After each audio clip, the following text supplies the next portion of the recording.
What up? Check, check. What's up, guys? It's Friday night. What's everybody doing? Let's go live, man. It's been a fun day. All right, just kind of getting a little situated here. Got to charge the phone. Can't forget that. All right, we're plugged in now. That's good. All right, let me get my coffee right here.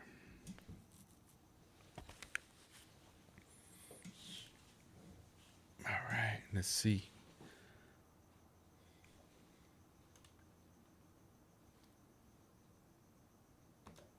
Yo, what's up? Man, it's been a minute. Man, especially this angle, it's been a while because normally I've been doing the podcast this way. We haven't gotten live in this mode, but just chilling right now. About to sip my coffee right here and give you guys an update on the VW Volkswagen Bug that I'm very excited to show you guys. And then also behind me, there's just a ton of stuff on the table right behind me right here that I'm very excited to show you guys as well as we go on in this live stream, man. And man, today was just like a very fun day. One that I'm not going to forget. And one of the reasons why I also wanted to go live. So this way I could document it.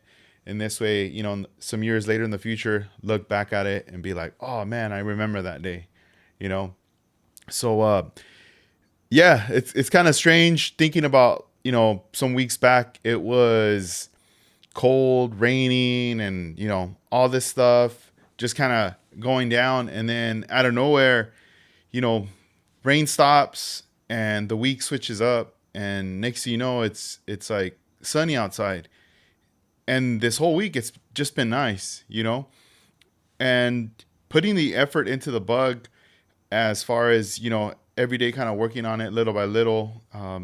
The goal is to have this done for Armando's presentation. That's been the motivation behind everything.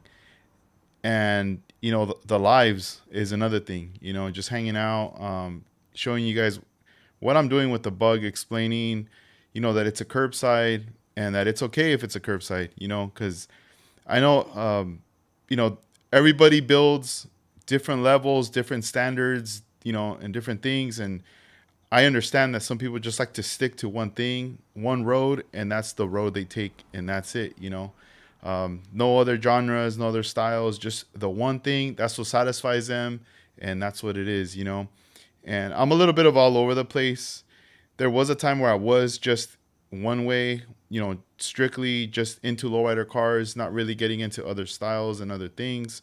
But once I started, reaching a point where I was a bit stuck and a bit like, man, I can't take it to the next level. I don't know what's going on, with the help of friends that I later met in years, and also them introducing me to different style of cars and them sharing their info and input on what they knew about these other cars. That's what opened up this whole other door that I was like, dude, like, let me try that. Like, that looks dope. That looks attractive. I want to try building a model like that.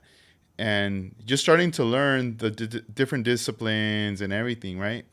And finally, it reached the point that I realized, if I focus on one car and trying to be like, I'm going to go all out on this one car, I'm not going to get it done. I'm going to waste a lot of time. I'm going to put a lot of stress on myself, to the point where that momentum of excitement is completely gone, So what I ended up coming across and finding the satisfaction right away was with like curbsides, because it was like, all right, cool. We don't got to worry about this or that. It's mostly, what kind of a static build do you want to do? What's the stance? Do you want this thing slammed to the ground ridiculous where it almost doesn't even seem real? Do you want to do something like that? Or do you want just something that's like, everything's lifted in the front? Or what do you want to do, And sometimes even when, you chop a roof, section a car, and you're doing all these modifications to a car, you start to realize how small this car gets. And in reality, you're kind of like limited in a way with the wheels and stuff. And you're kind of like, man, how am I going to fit everything in this, you know what? I think we're gonna have to sacrifice the engine because this hood and this engine is just not gonna fit. You know, especially if you're really trying to stay true to what it is. You know, but I feel like the curbsides, it's something fun. It's something that is just like there's no rules to it. You know, you just do what you want and do it for satisfaction. You know, a lot of the times it's also an opportunity to experiment and just try something out. You know, it's the closest thing to, let's say, like a snap kit. You know, you get a snap kit, very minimal, snap it together. You could take it apart, repaint it. You know, you could do anything to that car. And I feel like with the curbsides, you can do the same, but what you're actually doing is like grabbing, you know, a model that does come with all the parts, and you're just deciding, you know what, I don't want to do this, I don't want to use that, and it's okay. You know, there's nothing wrong with that. That's why we see the categories at events. You know, there's model shows, and there's always a curbside category for the most part, and it's for those reasons. You know, if there wasn't a curbside category, and if there, you know, obviously if there wasn't other genres and styles of categories, then there would be less cars, less people, you know. But I feel like for anybody who's new, it gives encouragement to be like, you know what, I built the curbside, I'll just put it right there and it's all good, you know. Because someone else is gonna see that and is gonna like it. You know, they're gonna be like, oh man, that's really cool. You know, and it's also relatable to like the glue bombs as well. Sometimes people buy glue bombs and they appreciate them. I have one that I was showing the other night. It's a silhouette. It's a glue bomb, and I just love it. I like looking at it. You know, it's missing pieces and parts and everything, but still, I just like appreciate for what it is. You know. But let me check the chat real quick with you guys because you know, I just kind of started it right now and I haven't even looked at the monitor yet. But I'll check it out real quick. But let me switch the camera here so you guys could see kind of what's behind me right now. Let's see. Let me switch it to the, I don't know. Ooh, that's a close up right there. Let's see. Let me start from the top right here. Say what's up to you guys. Hey, what's up, Dan? How you doing, man? Paint Maverick, what's up? Lane Low Hobbies, what's up, man? How you doing? I'm good. How are you? Hey, what's up, Armando? How you doing, Armando? Hell yeah. Thank you guys. Man, I got some stuff to show you guys that's behind me. And so I'm just gonna kind of bounce back and forth with like the different cameras and everything, the angles. Here, let me get back. So let's see here. All right. So I'll set these over here real quick, but because I want to give a shout out and a thank you to Stan, man. It's crazy right here. Hey, what's up, Joe? How you doing, man? Leon, what's up, brother? Thank you for hanging out right here. Let's see. So man, I want to give a big thanks to Stan, man. He blessed me today. You know, today there was a lot going on. I ended up you know, the goal was to clear coat the car, right? And I managed to do that. But during that process, you know, I got a knock at the front door from the mailman. And, you know, there was a big box right there. Or like more, I mean, not that big, but it fit all this. Look at this. This is crazy. All these magazines right here.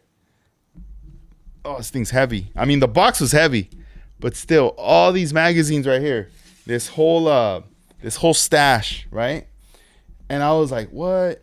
And these are all magazines that his father collected. His father also built models back in the day.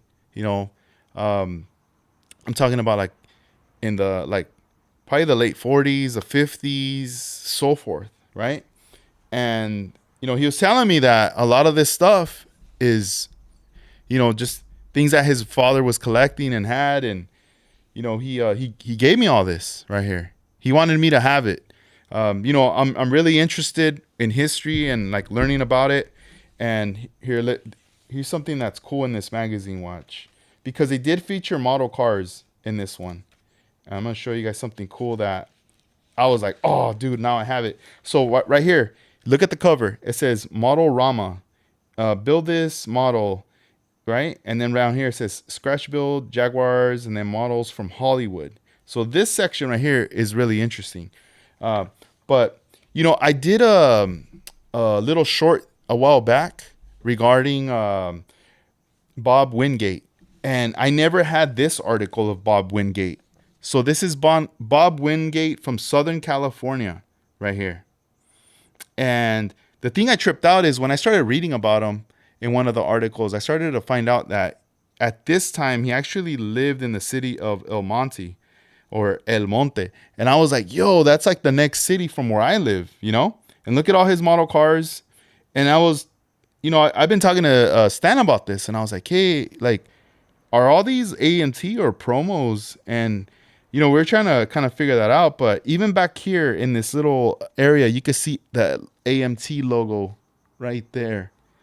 But this is this guy's collection, and I mean, this guy plays a big role. He's like early on historic model builder / collector, and he also further on made his career selling Corvettes and stuff like that. So there's a big thing on him.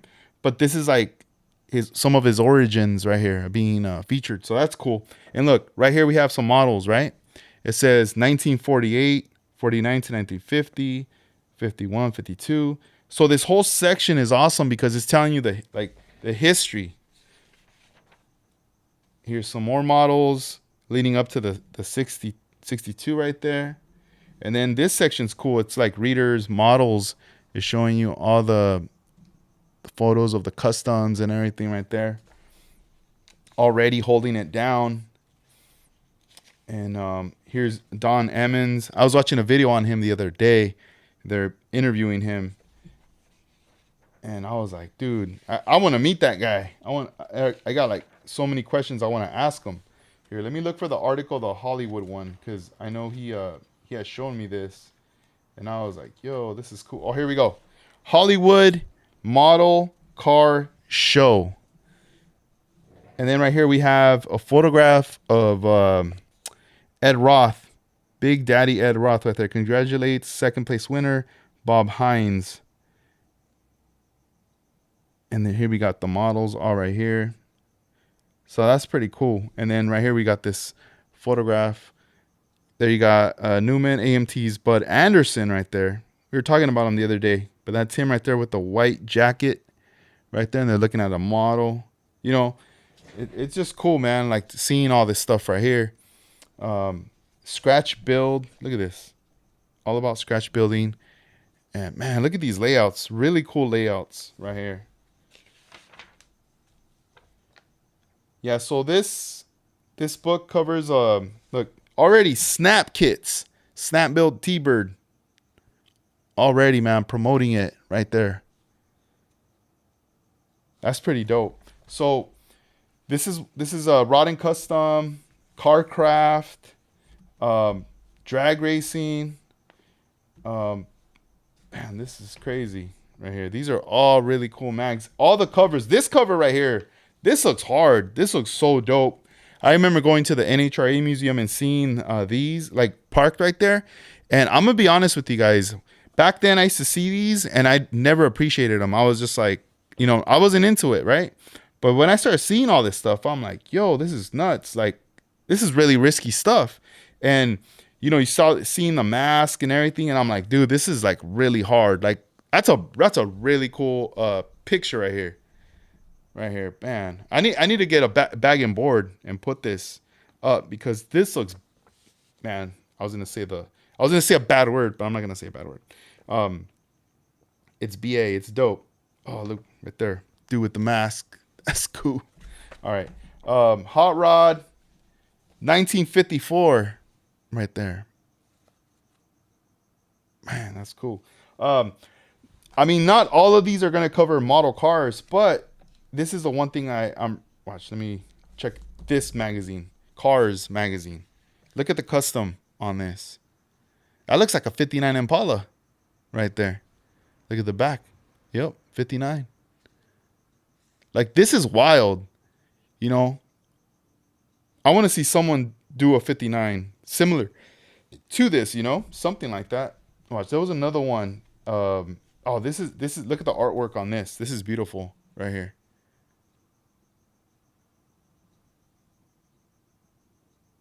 Yeah, this one too is another one. I mean, there's just so many magazines that I was like, what? I could not believe it.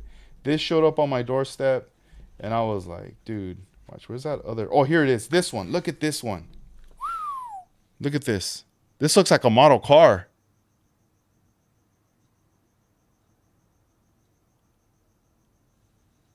Look at those tail lights. There's like just so many ideas. Wow, look how clean a four-door 63 Impala looks. That's rare. I've never seen a four-door before.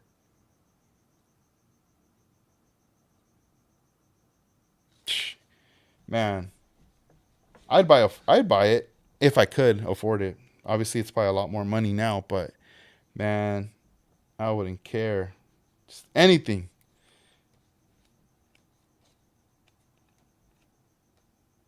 Dude, this is so cool. Oh, here we go. Is this the car? Yep. This is a car right there. Close-ups, ideas, inspiration, just so much cool stuff. Yeah, this is something I'll flip through, I mean, it's going to take a while, but we're going to end up flipping through these at some point and looking through this whole stash, but I definitely need to buy some bags and boards to put all this stuff. This way it does not get, damaged or anything right there. But yeah, there's a lot of inspirational stuff right here. And let me say what's up to you guys right here. Hey, what's up, Paul? How you doing, man? Yeah. Hell yeah. Slowly Models. What's up, brother? Dan Oni Works. Hell yeah, dude. Thank you guys for chilling out. All right, another thing that Stan hooked me up with, and I was tripping out. He hooked me up with this. But this is something that I feel it's like a historic piece also that's going to go with all this stuff that I have. And I don't know, it's going to probably give Armando some flashbacks. But let's see how close I can get. Check this out right here. This is something rare. That was, I think these were limited back in the 90s. Look at this. Twisted Spoke by Armando Flores right here. And even the white walls, the wheels. I've never seen a set like this before. Never. Look at the back. And my friend Stan has been holding on to these for years. He was telling me he bought them from him like in the 90s. And they're still in this bag right here. So, man, later, I mean, I would love to use these on the cars. But honestly, I feel like these wheels right here, this is an original set that I probably will never, ever find in my life. And I feel like this has to go as part of like model car history as well, Bam. But yeah, this is cool. I was like, what? I was like, dang. I was like looking through the magazine. I was like in here and I'm like, huh, what the? Nah, I'm playing. Well, it was in there, but it was protected pretty well. But I was tripping out though. I was like, dang, dude, this is crazy right here. But yeah, I'm probably I'm gonna leave it in the bag, but I'm gonna most likely look for like a little case to put them in. Maybe like a case like this, like one of these like little plastic cases that you could flip the door open, and then I'm probably just gonna place it in there and have it in the house, So this is crazy right here. This is really, really cool. I'm gonna set it up here for now. I don't want it to get in the way. So this showed up with the wheels, and I was like, dang, dude, like this is awesome. This definitely got blessed right there with that. Another thing I bought online, and I bought this on eBay. I couldn't believe it, like that I saw someone selling these, and I was like, dude, I've been like, the more I learn about this stuff, the more I want this stuff even more. And this guy was selling all these, and yeah, man, there was other people wanting them too. And yeah, I think everybody on there was throwing down, like wanting to get these. So ended up winning the bid, got all 5 of these, and then the dude surprised me and he added an extra one. And I was like, what? Like, dude, wait a minute. Is this right? Because there's 6, and in the picture he had 5. So I was just tripping out right there. Let me see. Let me go back. Armando says, let me see how many lines are on the tires here. Let me go back to that real quick. Let's take a look. Let's see how close we can get. Let me see. If not, I'll be able to tell you here. There's 1, 2, 3, 4. I think there's 4 lines. Wait. 1, 2, 3, 4. Yeah, there's 4 lines. Right. Man, sorry. Right there. You see that? There we go. It almost looks like 5, but now it's 4. 1, 2, 3, 4. Cool. All right. So yeah, these ones right here. Let me see. Yeah, this one still has paint right here. Like there's probably this much paint in here, maybe half. And then I like these caps, aluminum caps. Twist them. There we go. And we got this. So it's really interesting. It's not rusted. It's still pretty nice. Let's see. The bottom's still pretty nice. And then this is a candy color. This one's candy sapphire blue. So it's like the color of the, I guess, the cap. There we go. And then I guess they also had this little thing on here. Yeah, this one also feels like there's like some paint in there. It's just have to leave it most likely upside down for a little bit for the little marble in there. Yeah, this is kind of empty. This one still has some paint, and this is a nice color too. This is a metallic burgundy. So from this Alpactra, from what I learned is the company wasn't based out of Los Angeles, California, or the factory. So this is a metallic. This is going to be their diamond flake, and also their candies, and then the enamels, so the lemon yellow. But yeah, just by looking at even the labels, even the letters are different right here. These ones are a little bit bigger than this one. So, and then metal, ceramics, wood, plastics, styrofoam. So it's kind of interesting. Like I have these now. I also have the ones above, right over here, right up there. These ones. I have one AMT can that I have in the somewhere back there as well. I think for these now that I have these, I think I'm good. I think that's it. Like, really happy. I just love the way they look. You know, the caps, just everything. I was just tripping out that this stuff showed up. And another thing that showed up was this kit. This is another 57 Ford that I got right here. And here, let me see. It's pretty nice. Later I'll do an unboxing later in the as we're chilling. But at first I thought it was not like, I was like, wait. And then I was like, oh no, I could feel it. Like the felt, it's just a different color. I've never seen this color. So that's interesting right there. And you know, everything's in like little Ziplocs, so that's pretty cool. But yeah, we'll bust this out a little later. But really happy about this. And then, oh yeah, one last thing that I got in. Let me bust it out.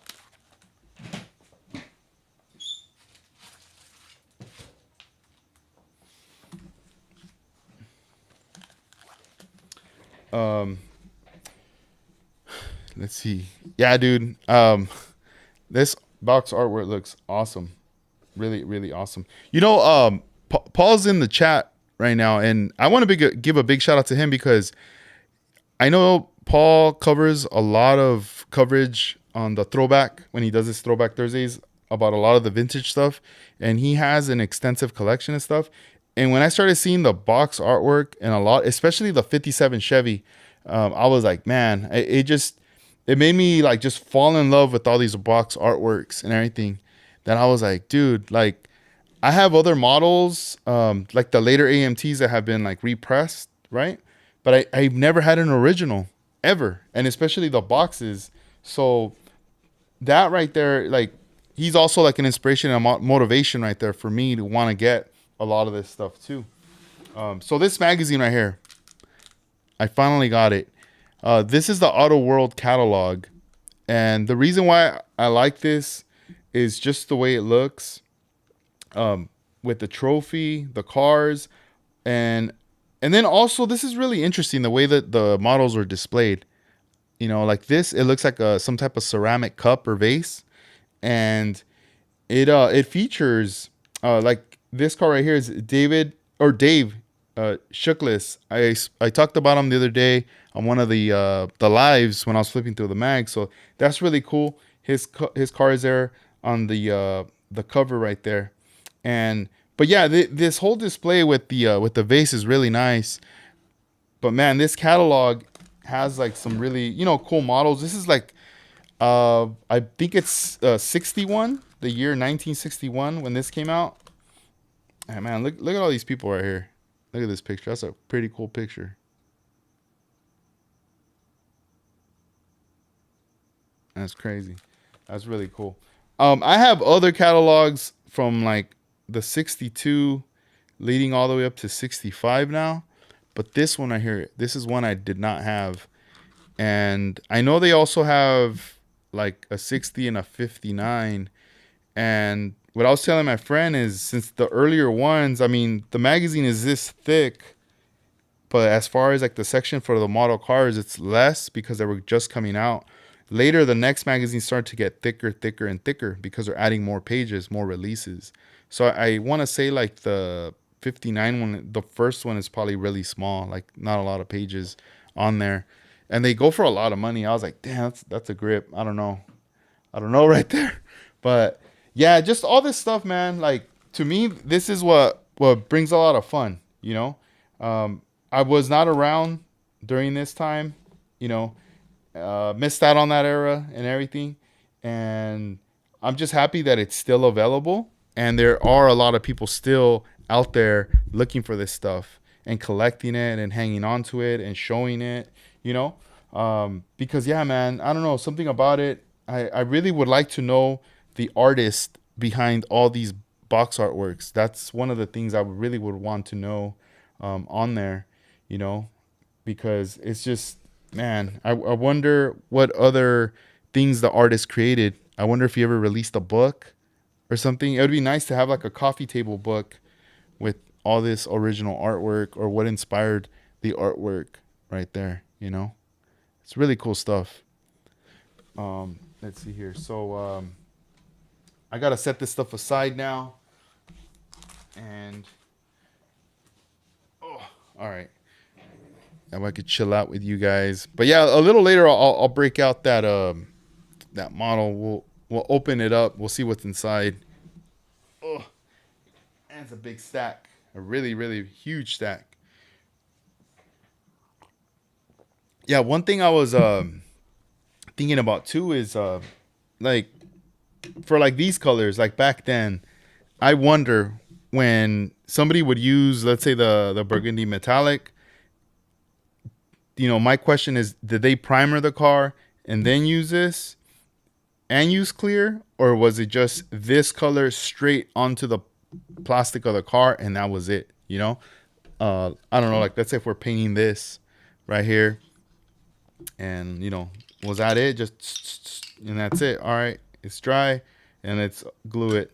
You know, that's kind of what I'm curious about that. Because I mean, as a kid, I was already doing that with a can.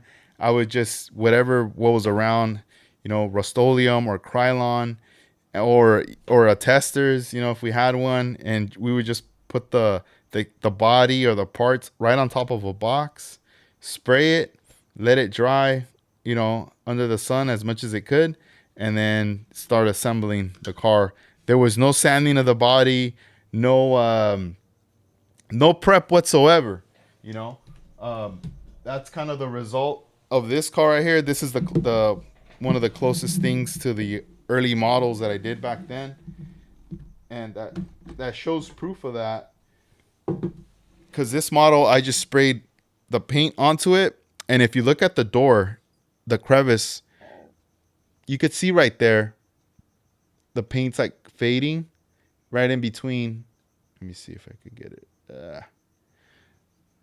Right here, it's like fading right here, and there's other areas where, especially the lines, like, but somehow the paint just attached. I never sanded the body. I just straight painted right into it. Never cleared it. It's just the gloss from the paint that's kind of giving it that reflection, that shine, right there. But I wonder if it's the same thing, like if back then, if that was kind of going down. I'm not even sure, but hopefully later we find out. Let's put this right here. But yeah, it was interesting day though. All this stuff going down, and let me bring out the VW. I'm gonna bust that one out right now. Let me bring it out.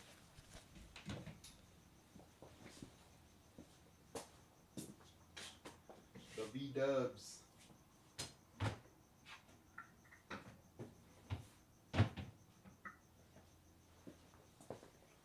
All right, so got the test spoons right here.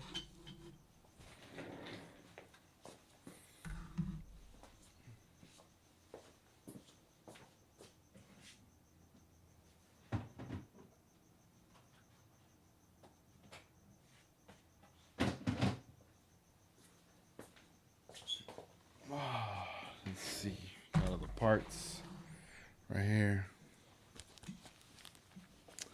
All right, let's see. I'm gonna show you guys the kind of the outcome, I guess, of the V-dub, the VW.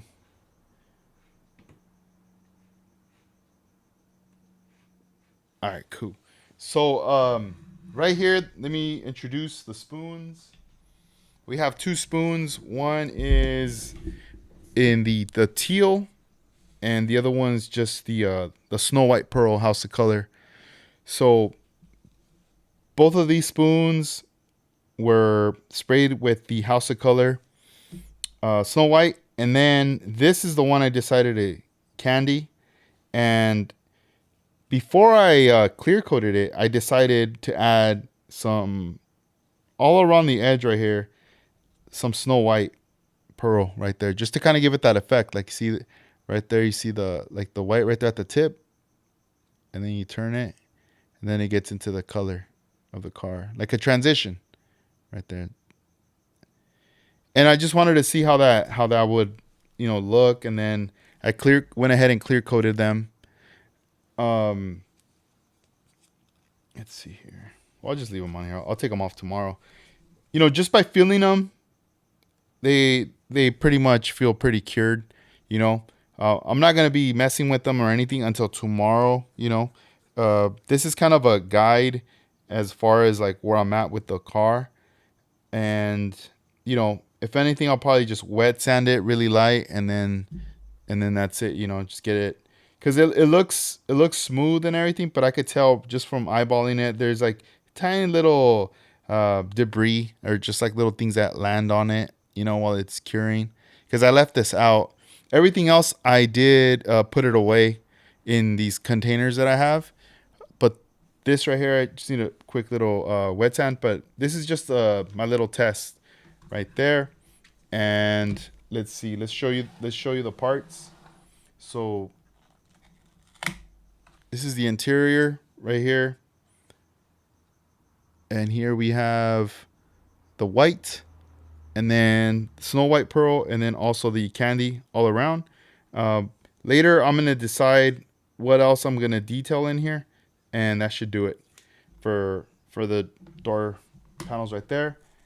This right here has the dash right here, right? So you're going to see the dash. So, and then there's the bottom. The bottom, you're not going to see it, but, I just kind of wanted to kind of have that, kind of deal or whatever for the inside.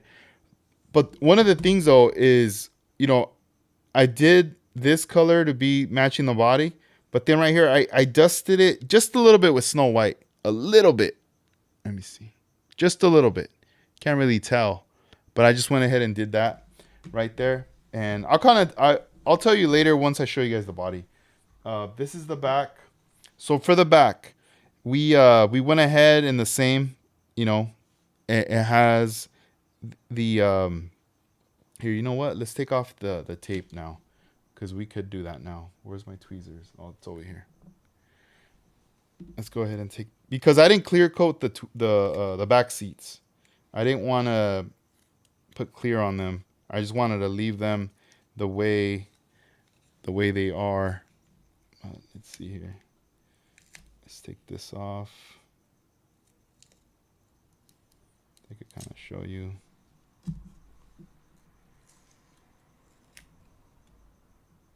There we go. I didn't even need the tweezers. I just holding them for nothing. All right, let's see. Oh, back here's the other part of the seat. There we go. There we go. So it looks a bit more uniformed. And then you see the side right there. Then you see that side right there too. Let me see. How would it go? Here, let me take this off. So, you know, it lines up right there.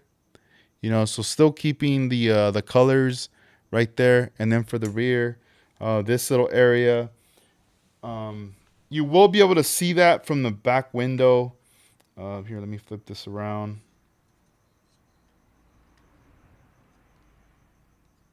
You know, you will be able to see like a little area like that. I dusted a little bit of pearl in there. But, you know, later, you never know. I might put something back there. I don't know. But for now, just trying to keep it just chill. Nothing too crazy. But that's the interior part right there. Let me show you the centers for the wheels. Those should also already be dry as well, because I didn't spray too much clear on them. Here we go. We also hit it with the color, and then we came back and we dusted just the center with a hint of white pearl. A little bit, not too much. Let's see. Let's grab a wheel here. Here we got the chrome wheel right here. Let's see. Let's put this on through the back. Bam, right there.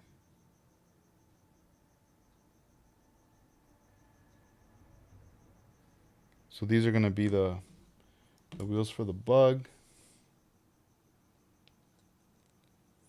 Here we have another one.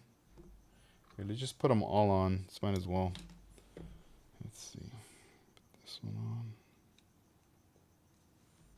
Right there. And then the last one. So they're all. There we go. I went really light on the candy. I didn't overdo it or be heavy-handed there with it. I was just like, let me go ahead and go very light on that.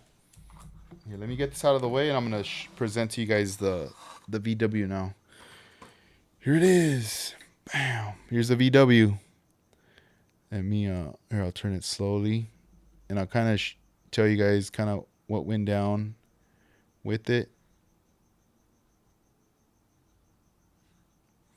Because it's a trip. It looks like right now I'm looking at the screen, and then I'm looking at it in person, and it looks different from the screen, from in person. Right here, we got the lights cut out in the back.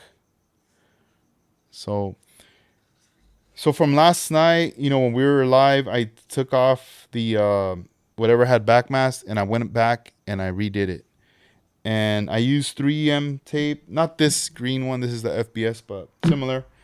We went ahead and, you know, we laid it around the fender and then down, and then we backmasked all this area. Same for the other side. So the cool thing, when I was in the booth, I had the spoon that I wanted, the color there, like nearby, right? But I had already counted. When I did the test, I did about 10 passes of candy, and I was like, all right, that's it. That's as far as I'm gonna go.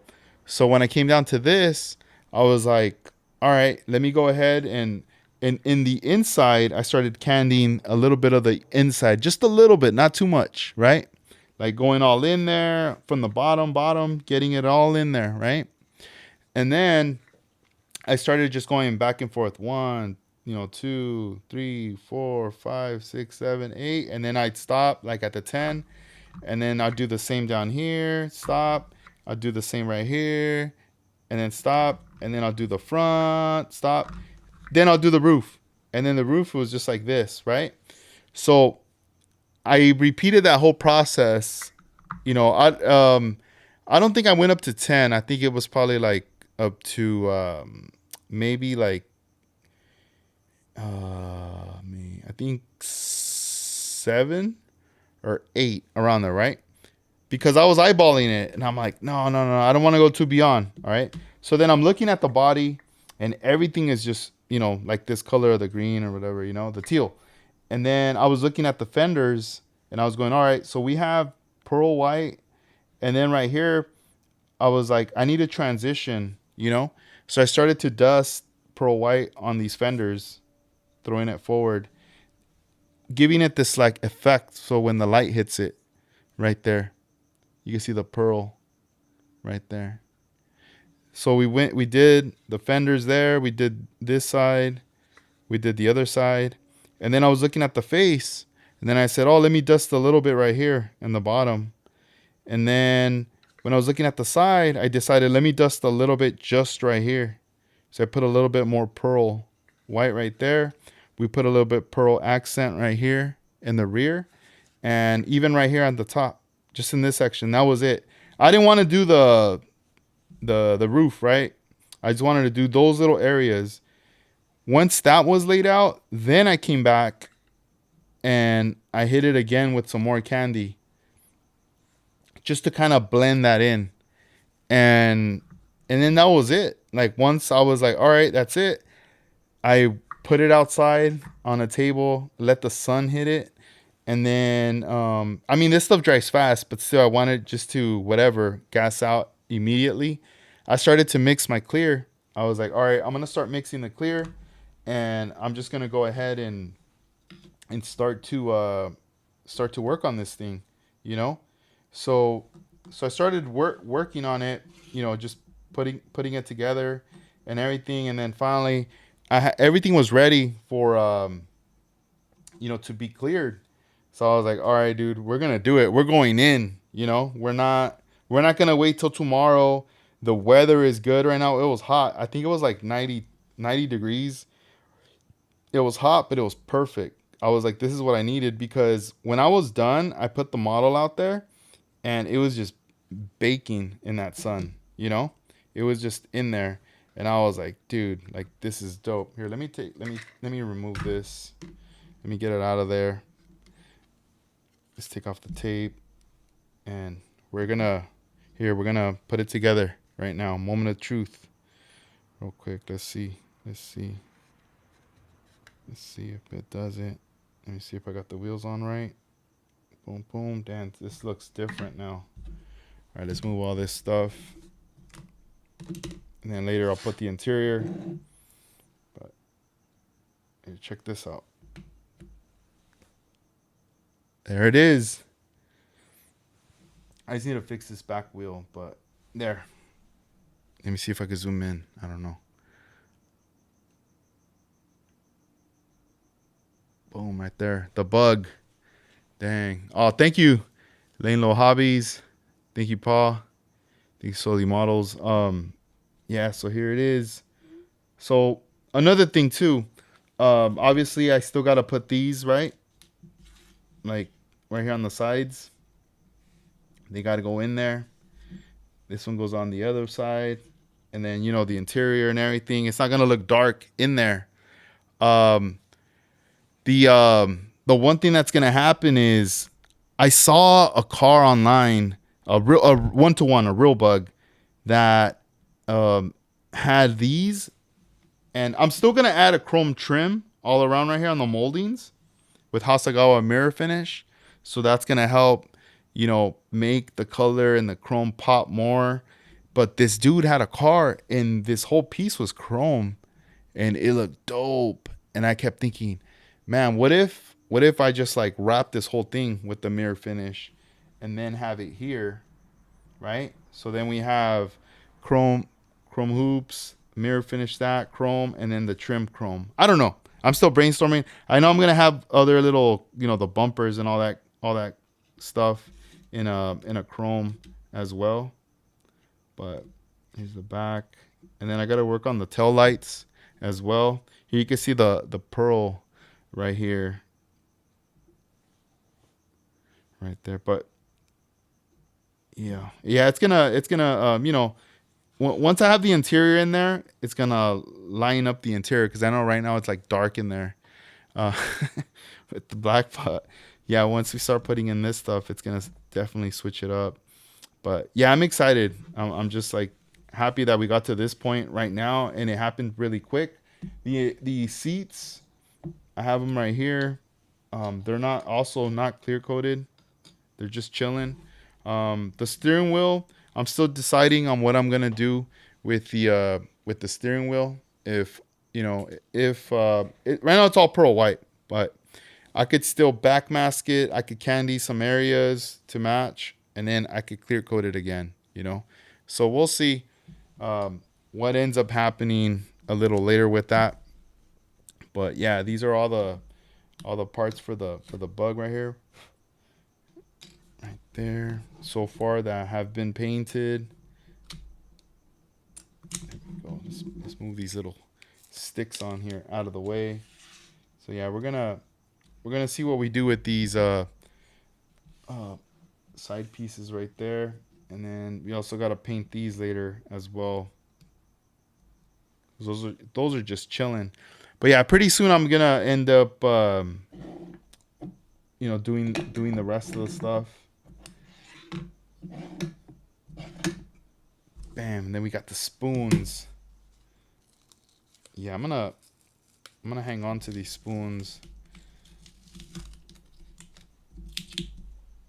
There's one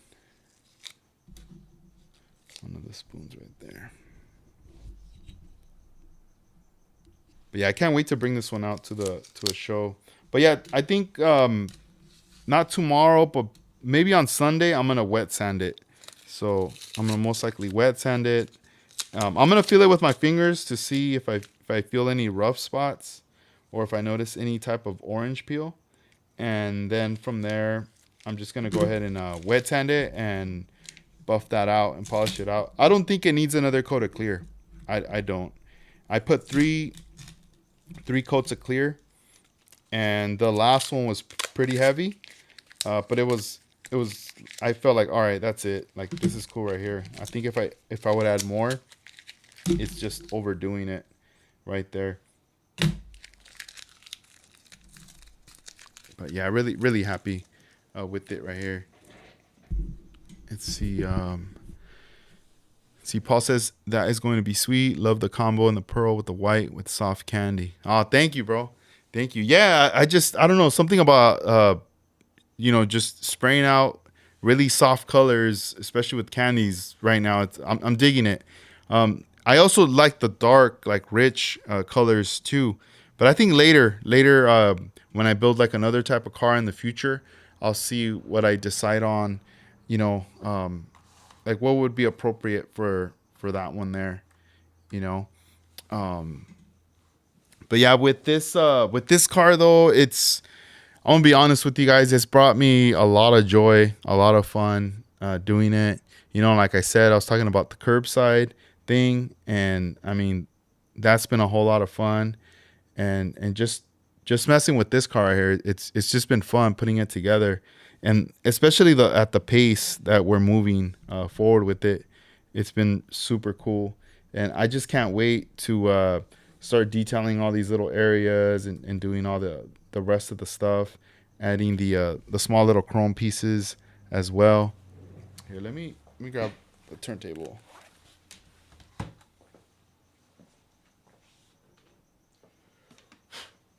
Damn, this thing's dusty. I haven't busted this thing out in a while. Here, let me try to clean it. This thing's hella dusty. Let me put it on here.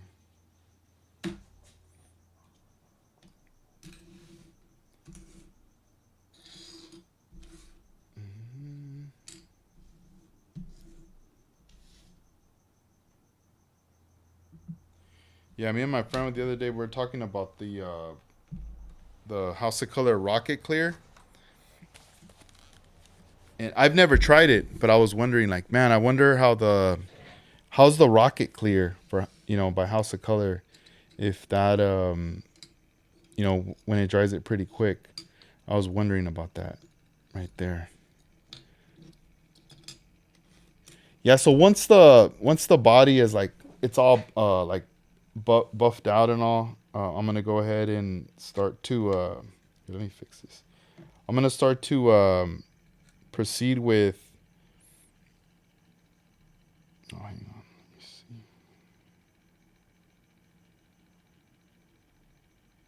I gotta swap these two tires. The gluing the like the windows and the chrome trim. Once all that stuff starts to come together, right there. All right, cool.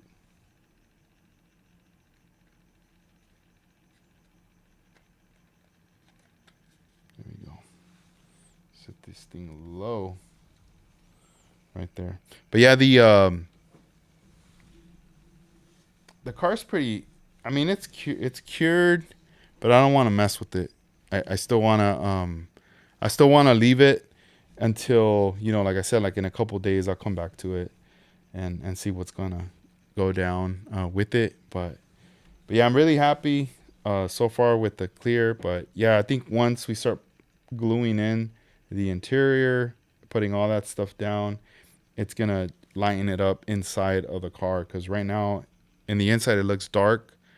But yeah, once everything comes together, I think it's gonna be cool. I'm gonna be really, really happy with it. Um, Deco 213 Art, what's up, man? Oh, thank you, brother. Thank you for that. And but yeah, we're gonna keep messing with the with the build right there. Let me see. Yeah, because there's some parts that I definitely need to glue, especially like this, like the packaging in the back, and then this part of the seat here. I need to I need to glue that in there. Here, let me I'm gonna do it right now. Why not? I mean, I'll put a little bit of this, the Tamiya, the liquid. Let's see. For this piece, I'll put a little bit of Tamiya liquid, and then I could put another the other kind of glue. Let's see. I just want it to barely hold for now, because I'm thinking about doing something actually. Let's see. You know what? Maybe I should do it before it glues down. So here's what I'm thinking right here. Maybe I should put a piece of chrome trim. Let's do it right now. Why not? Let's demo it. All right, we got mirror finish. Let's break it out. Let's put all this stuff out there. Next thing I'm just gonna be like throwing everything. Get it out of the way, man. All right, so we need. Wait, do I need the mirror? I don't know if I need this thing, or I could just cut it. I think I just cut it like that. All right, let's get the ruler. There it is. The ruler. Let's get this piece.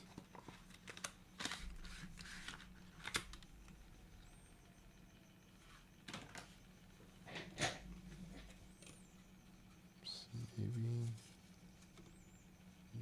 Yeah, I only have a little bit left. I don't have too much.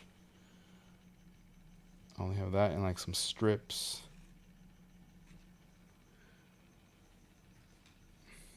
So if I add it on this, I'm gonna have to. No, I'm not on this. I'll just do it for the back. Maybe just right here. Let's see. I'm trying to think. Yeah, let's do it. Let's see. Let me check the blade. I know I swapped it out. I put a new blade the other night on this knife. Yeah, it still feels pretty sharp. Here, do the other side. I don't want to do the bigger side. We only need a little piece of this right here. Just a little piece. Long straight line.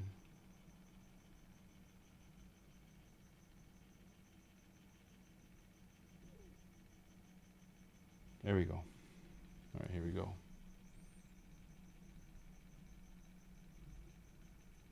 See if it cuts right.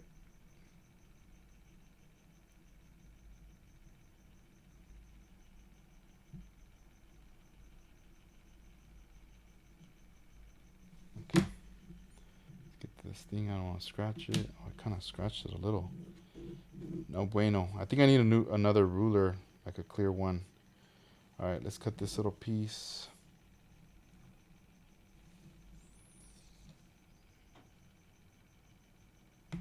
Okay. All right, let me show you on the camera a close up. So this is what we cut right now. This little piece of trim for the chrome. Let's put this away. Let's get the... We don't need the whole thing. It's just a portion of it, a little small piece.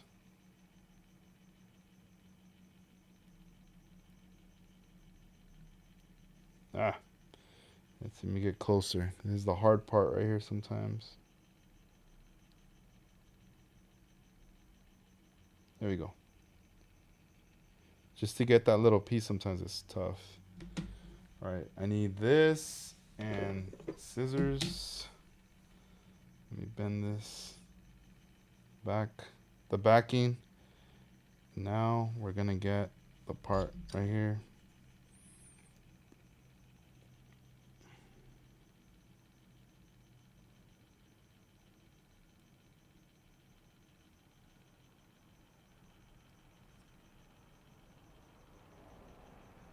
Let's see, is he getting it? Kinda.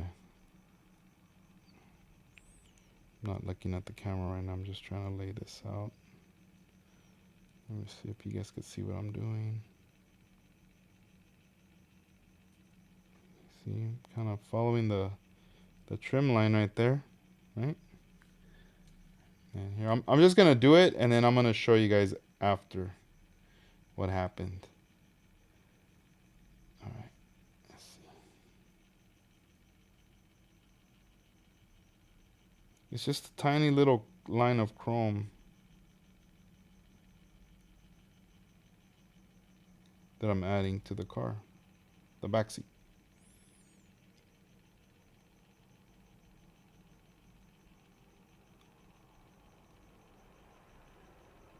Look at that.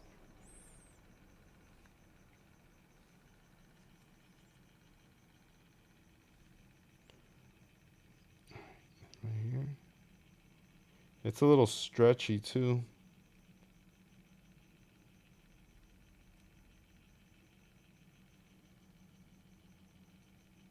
Oh wait, let's redo it.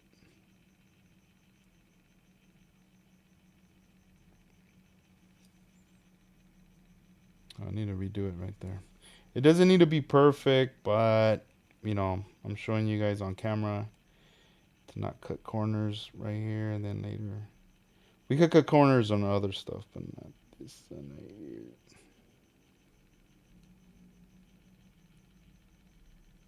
There. Now we get the little scissors. We're just gonna cut it off. Set that aside because there's still a little bit left that we could possibly use. Oh, for see, there's still a little strip we could use for something else right now. But let's put it there. Let's look back at the part.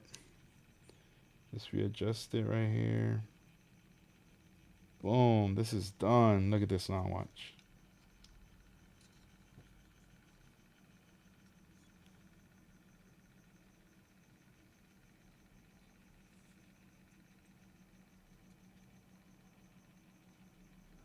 Like a little chrome trim line right there.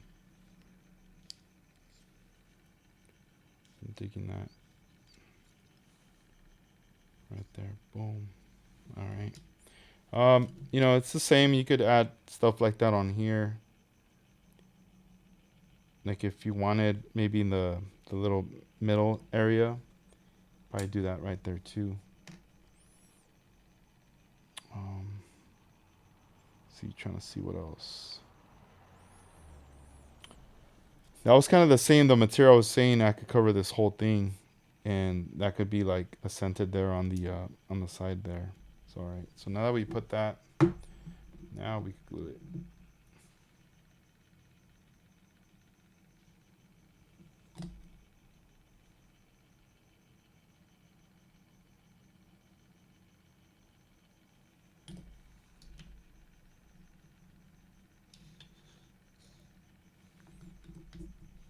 Put that over there. I gotta glue this piece too, but I'll probably do it tomorrow for this one. And then once this whole thing is all, because this one goes like this.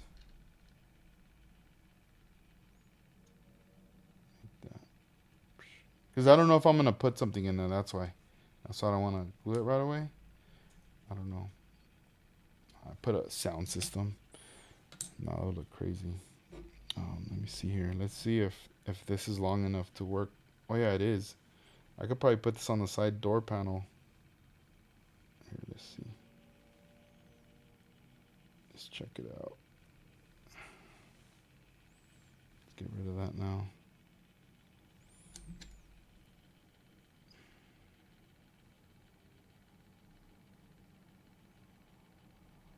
No, it's too small for that area. Maybe. Oh, right here.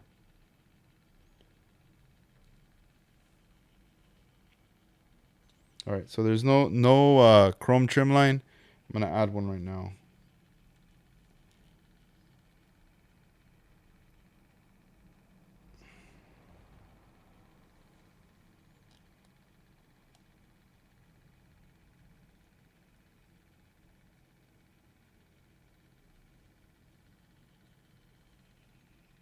See that? I just randomly picked that part. It doesn't mean, that's exactly how it is, but it's just for right now. And just cut it off.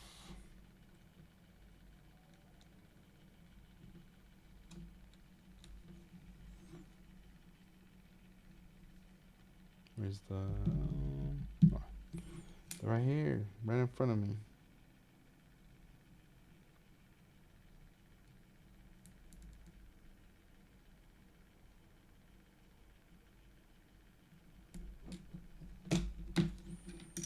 Oh, let me push it in a little bit. There you go.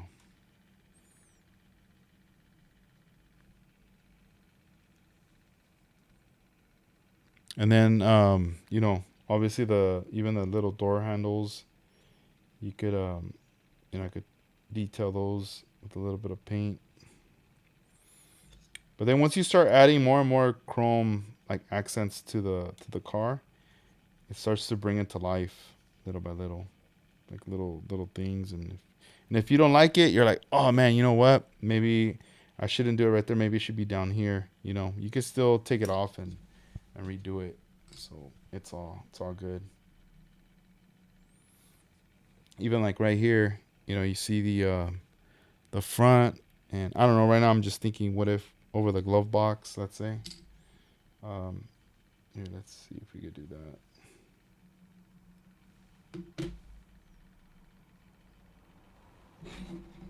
Just get this piece.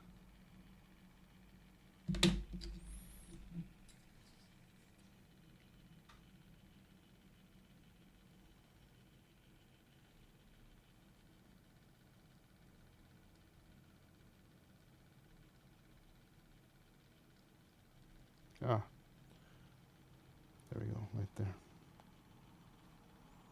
Okay, now I need the tweezers because my hands are too big for this piece.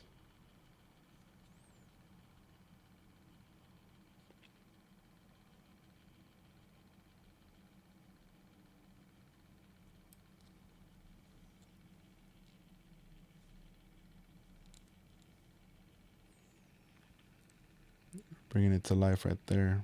The chrome piece. Now we need to cut the little piece that's left.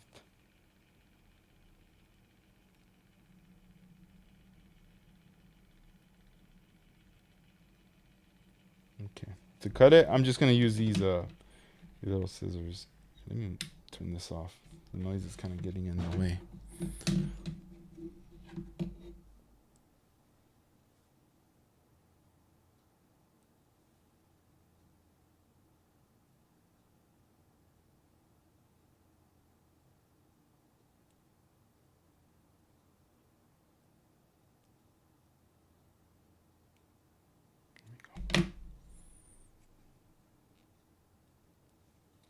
Ah, thought I was gonna drop it. There you go.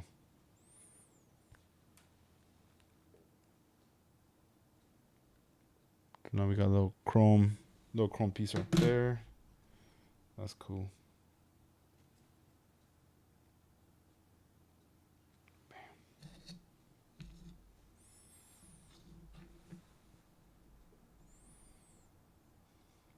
Let me see.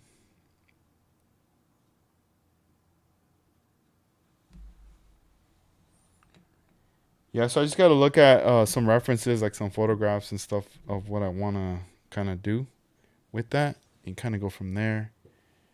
Do I have a big piece for the... Oh, maybe I do. Oh, it's not long enough. So I was thinking, what if... Here. Yeah, it's not long enough. It would be... This would have been the size. Here, psh, slap it right there. But yeah, it's not the size. Yeah, let me see if it'll hold, because this is kind of a temporary hold with the with that glue. Because I like using this Tamiya glue just because you can remove things if you want to, because it's not like CA glue where it's all thick. This one's still kind of thin, so you can still maneuver, cut right through it. I kind of want to... I think I'm gonna do a mock-up with the interior right now, and then I'll put tape to hold it in place. Let's see how it holds up real quick. Man, it smashed my coffee.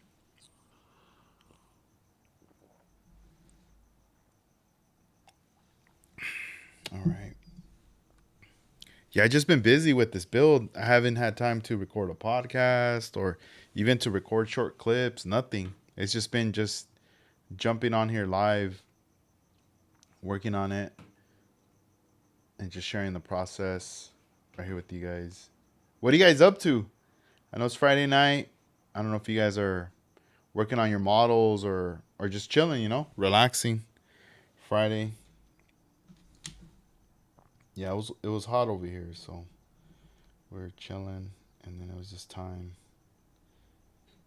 to call it quits. All right, let's remove the body on here, and then let me see. I'm gonna do a quick mock-up right here with everything, and then we're gonna put this back. Yeah.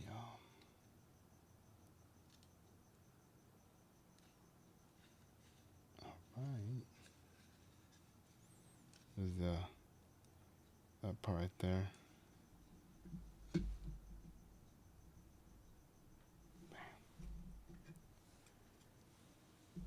Let's see.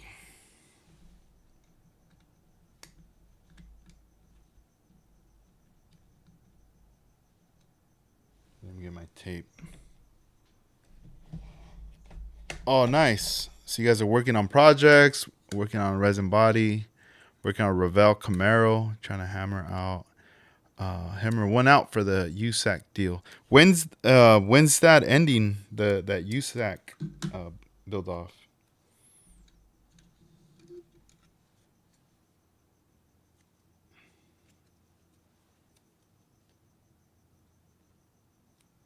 Okay.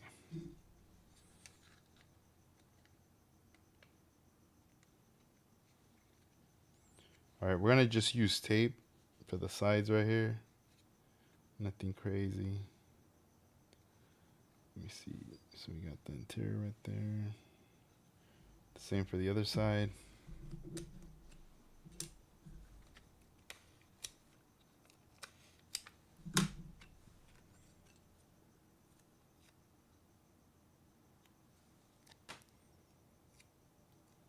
Oh, March 15th. Oh, it's coming up. That's cool, man. That's really cool.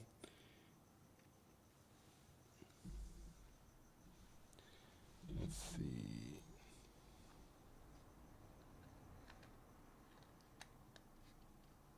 Okay, we're gonna tape it. Oh, that bill fell on this side, and then down here.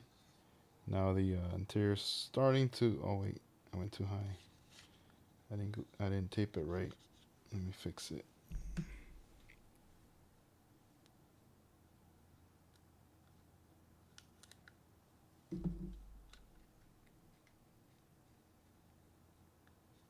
Okay. Then we're gonna do the other side as well. This portion.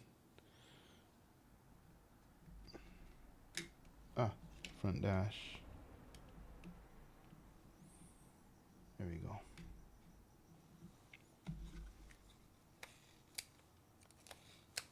So what I like about this little the Tamiya tape is just for like these little mock-ups. It helps.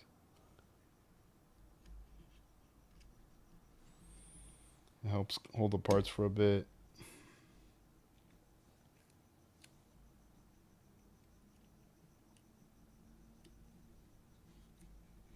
Okay.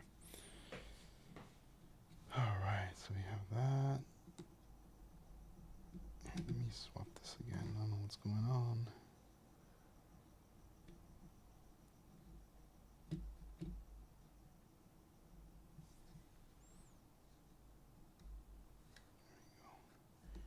Yeah, I think I need to fix something with the wheels.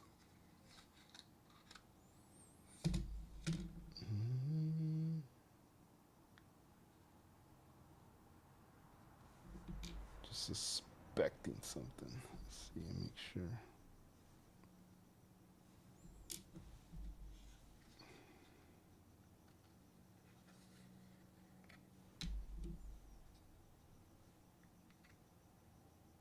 There we go.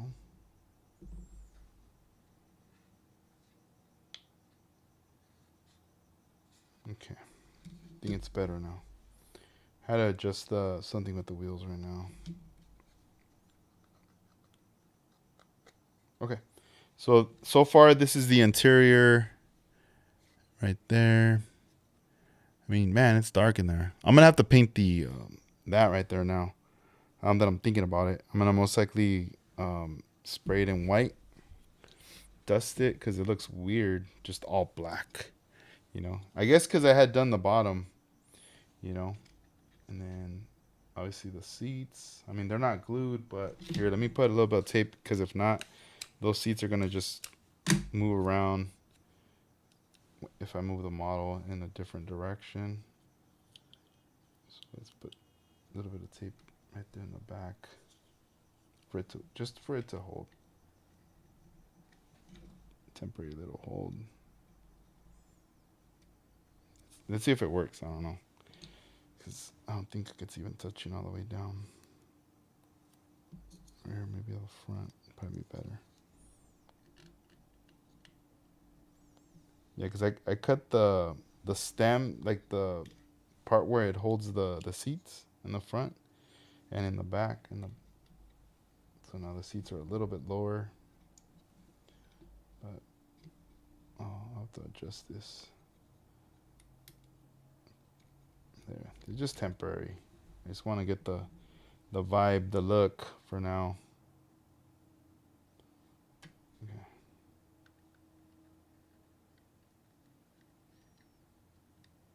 There we go. See a lot better now with the interior in there. There's the back. Right here. Yeah, definitely need to paint the floor. I can still see it in there.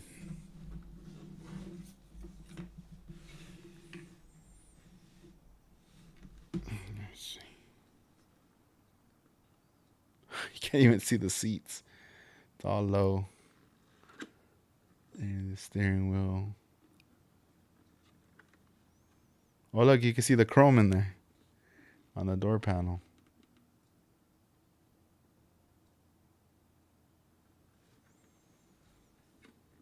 Bam, right there. Yeah, I like the back seat.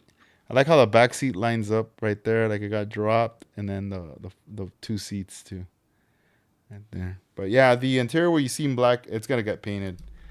It's gonna have to get painted for sure. Um, let's see, Paul. Oh, thank you. See, what clear did you use?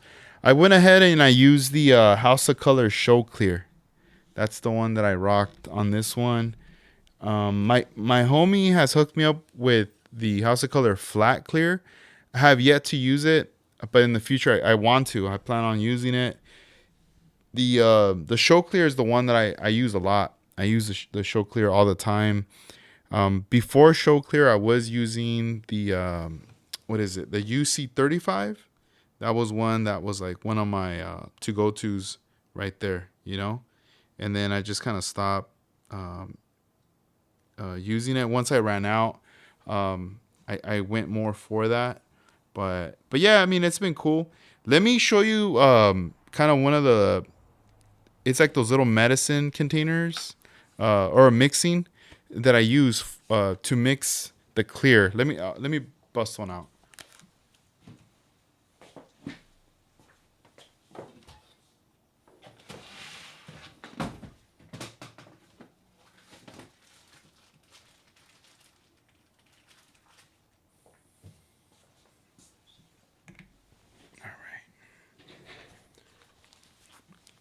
Yeah, so this is what I use now when I mix my clear. So back then, I would always use my Tamiya jars to mix clear.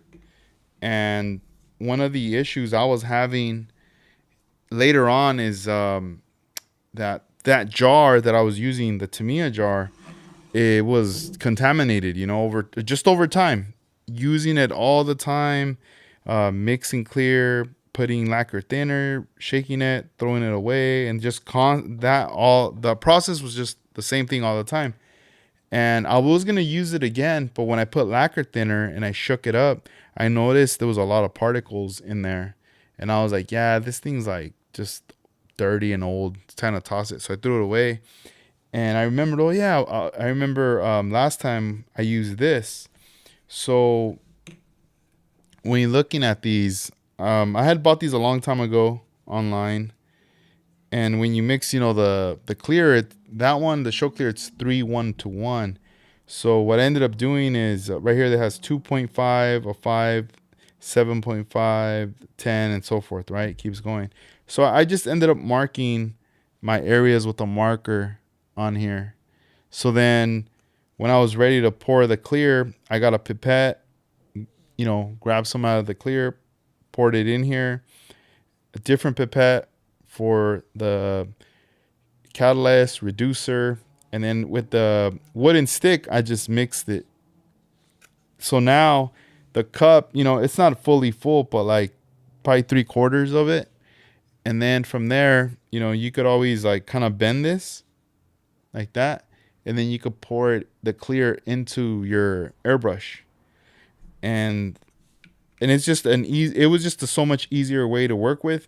Once I was done, just discard it, and every time you mix clear, you're always mixing in a brand new one of these, so it works out really good that way.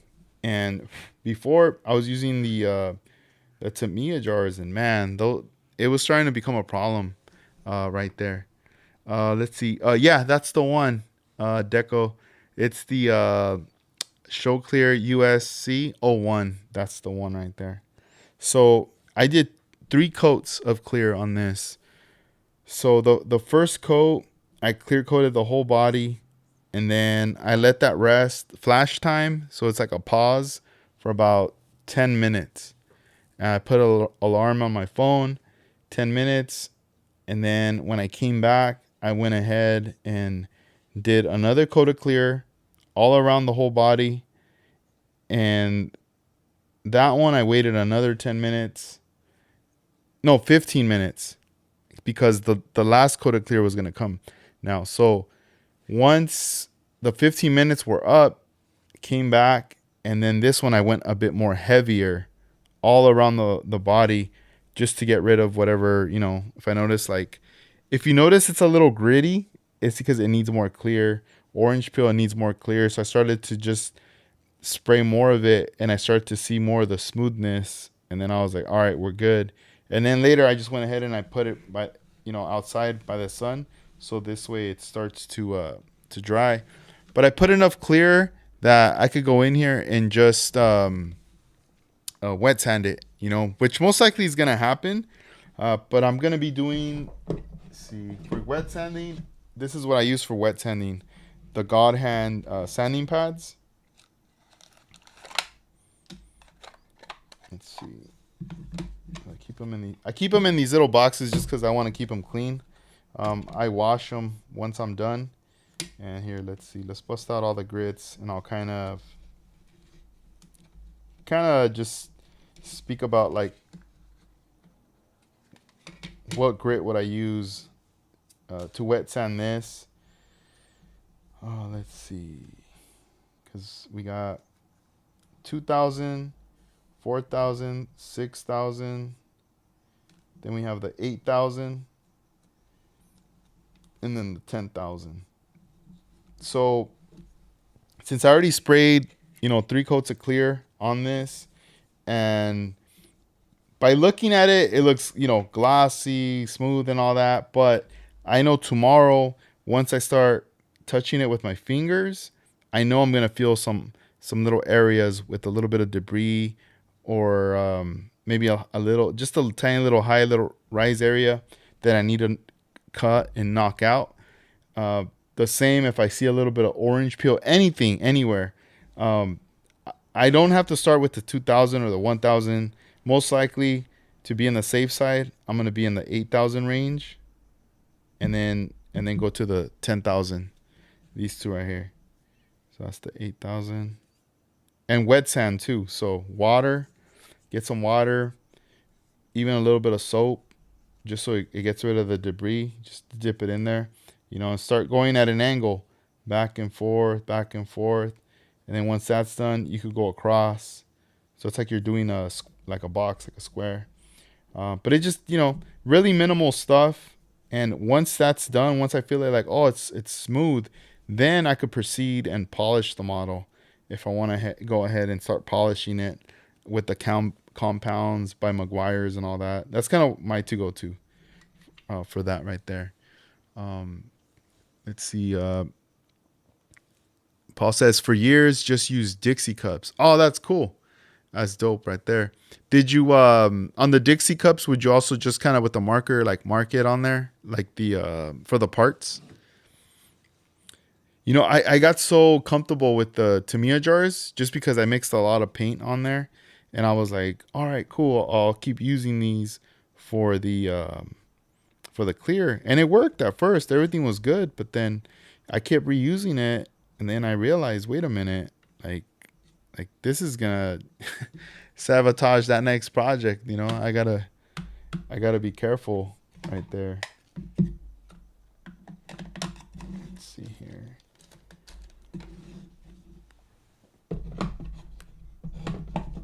And then these are the wheels I use for polishing the model with my Dremel. So I have like the flat, or even this round one here. I'm most likely going to be using these when it comes to that. And then also I might bust these out too. But safe side, I always rock these bigger ones. If I need to get in small, tight little areas, then that's when I break out these smaller ones. Yeah, I need to wash this one. This one's still kind of dirty. It looks like it has like dry compound on it. But yeah, it's gotta put it in water and wash that out, squeeze that out. See, eyeballed it. That's cool. It's just the model. My pops would get so frustrated being a painter and seeing me do that. All right on. Nah, yeah, man. You're right. I agree with you. It is just a model. I think that's where that term comes from. Like it's just plastic. Like just go for it. Just jump in. Just do it. And kind of go from there. I remember with I had asked Juan Chevy man. I was like, hey, when you're mixing your clear, how do you mix it? Like, because I know you're airbrushing model cars, but then you're also doing Hot Wheels. And he was kind of like, oh, I just get the clear and the reducer and everything, and I just pour it right into the cup right there. And I was like, what? You're doing that? Like, dude, you're crazy doing that right there. But yeah, he was like, that's the way I do it. So I was like, oh, what a trip. I've never done that. That right there for sure. It's some eyeballing action right there, but that's cool.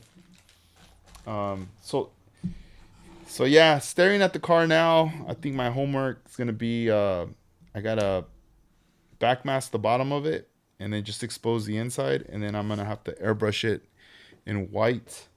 Um, and also I need to work on these side pieces right here. They're most likely gonna be chrome, just cause I don't know. I don't know.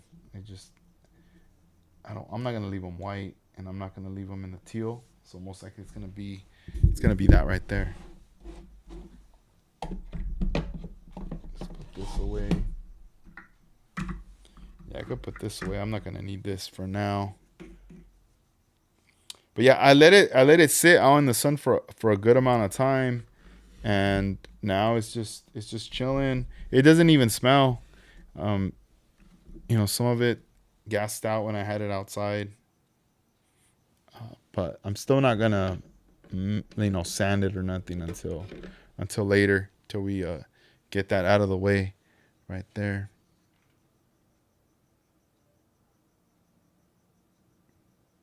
The bug. Here, let me put some of this stuff away.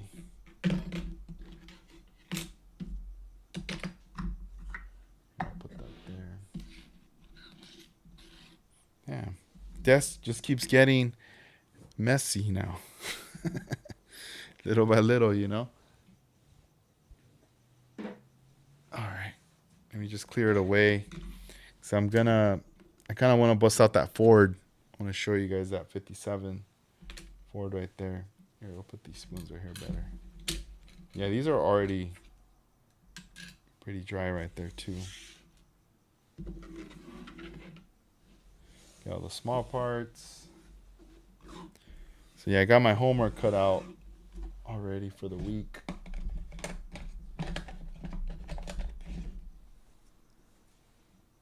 Let me see. Modeled out customs. What's up, man? 3855. See, found that Piranha Super Spy car that you had on the channel last week. Oh, no way. Hell yeah. That's cool, man. That's dope. Yeah, right now that you said that, I'm looking up. I'm staring at the box of it right now. That's cool, dude. That's awesome. Here, let me move this over here. Oh, watch I drop it. I go. It just falls over my. No. What the hell? Yeah, this thing's interesting, dude. Let me grab it. It's right here. Oh. Bam. It's like big old box. Yeah, it's the car. It's kind of interesting right there. Is this from a movie or a show? TV show, I'm assuming? I really don't know. I remember like back then, I would see this model um at model shops, but I never had that desire to want to buy it or nothing. I wasn't even thinking about it. And then later, I was like, oh, dude, I got to get that model, And then I was like, all right, cool. We're gonna get it right there. Oh, thanks, man. Thank you. Yeah, man. Thanks for chilling. We're just chilling right now. I'm gonna break out this 57. I want to look at it. I got this one. We got this one in.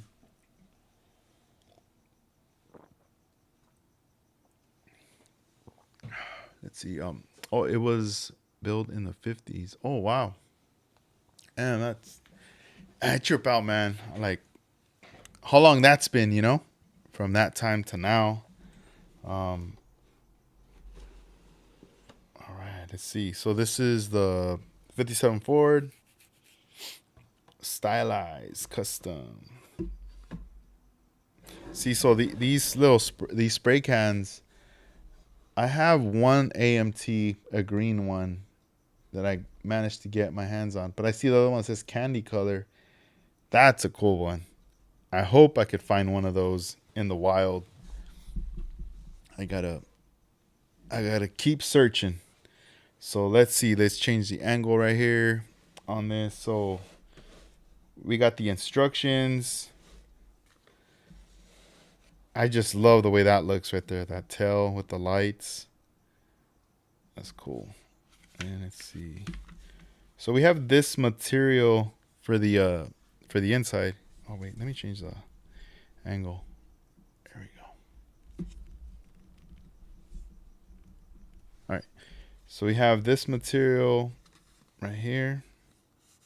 Really felt like material. But I'm gonna have to clean it later. And then right here it says 57 Ford. And it tells you the area where this goes for the floor. That's cool. So there's that. There's also the sandpaper right here. Yeah, it's crazy because a lot of these oh look, 3M. A lot of these that I buy, that I've been buying, they all come with it, you know. And like it's like, I mean, the whole kit's unused. Obviously, you know, I'm happy they kept that. They also unused it. Here's the white walls right here. And then this is the one I was digging right here. That's really cool. Fairlane 500.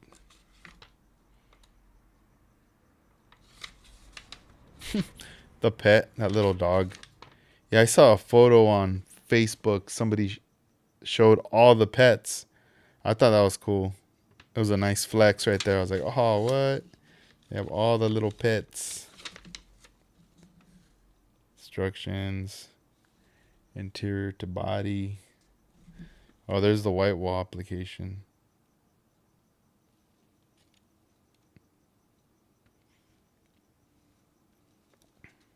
I've never used the white walls like that. I wonder how well they would hold up on there. Yeah, this is an original one right here. This I have another one that came out later after this one. I was checking on what's that site? Scalemates. They kind of give you like a timeline breakdown of all the builds when they were released. But yeah, I always liked the way they broke everything down.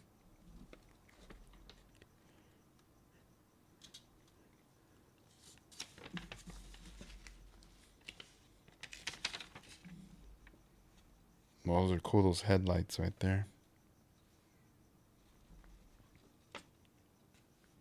That front face right there is neat. And then that rear section right there is dope too.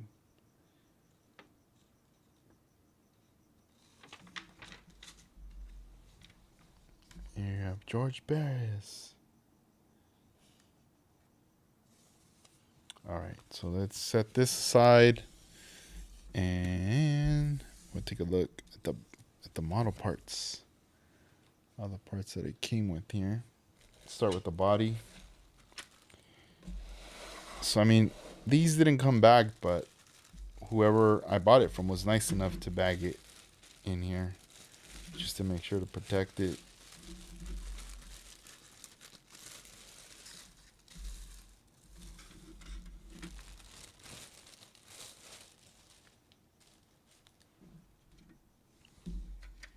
Yeah, his body looks nice.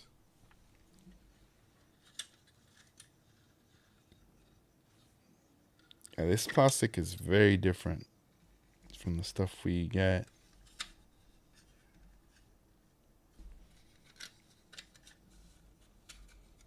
Oh, there we go.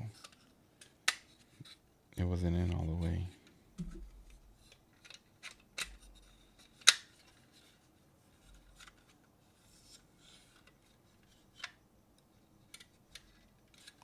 It's cool. I love it. I love it. All right, here is all the seats and just parts. Yeah, let's bring it out.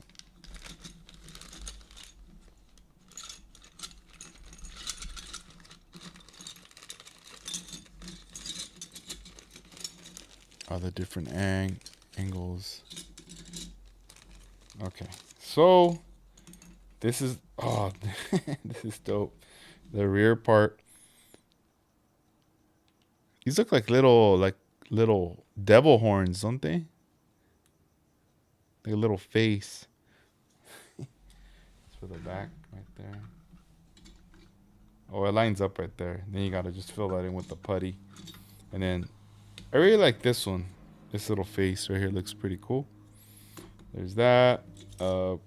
We have four seats, 2 door panels, and then this is also, I guess, for the rear roll pan for the license plate. Right there. Bam, right there. That's cool. Give you all that. Let's see. Deco 21R, bro, you're a bad influence, homie. I started buying vintage kits because I seen your kits. There really is something special about the vintage. Right on, man. Hell yeah. That's cool. Nah, there is, bro. I agree. Yeah, man. It's crazy, man. It goes back to Paul. It originates from him right there. Seeing all his stuff. So we got the wheels. The tires. Then here's all the clear. See, I really like, man, this dude was so nice. He put it in these clear bags. That's cool. I actually need to buy some. I need to go to Hobby Lobby and buy different sizes, like a smaller size, and then also maybe a size like that big, because I know they sell different sizes. Here we have the 2 rod axles, and then the headlights, and just a bunch of other little. Oh, there's the pet, the little dog. He's right there. Man, maybe I should take the pet and put him on my bug. He's right here. Looks like a mouse. What kind of dog is that? It looks all crazy. That little dog right there. It's crazy looking. All right, then we got. Let's see. Ooh, right here. This is always. I always smile when I get this. Man, the putty. I mean, it's dry. It does not work. See, it says contains denatured alcohol, butanol, and Tolu. I can't even pronounce that. AMT Corporation, Troy, Michigan. Caution: flammable, may be irritating to skin and eyes. Oof. For use with styrene plastic, build up surface with layers. Apply not excessively, to allow to shrink. Oh, that's cool. They're already telling you it's gonna most likely shrink. Right there. But yeah, it's dope that it came with that. The chrome. All right, so there's chrome here, and then there's parts that are falling out, and then the hood right there. Let's get the hood. Man, that's nice of this dude to actually put it all right here in these bags. Because he could have easily been like, nah, just toss it in there.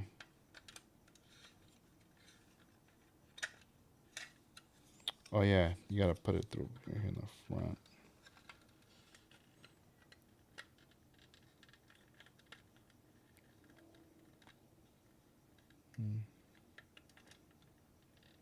All right, I'm not gonna force it in. I'm just gonna leave it like that. Boom, the 57. This thing's cool, dude. This is so dope. Got all these little parts right here. Yeah, there's some other models I've ordered that I should be getting in during the week, sometime next week, that I'm hyped on. Oh, shoot. Am I going to be able to do this? Yep, here we go. Wow. This chrome. It's really nice. It's not so shiny, but it's a nice color of chrome right here. I'm digging it.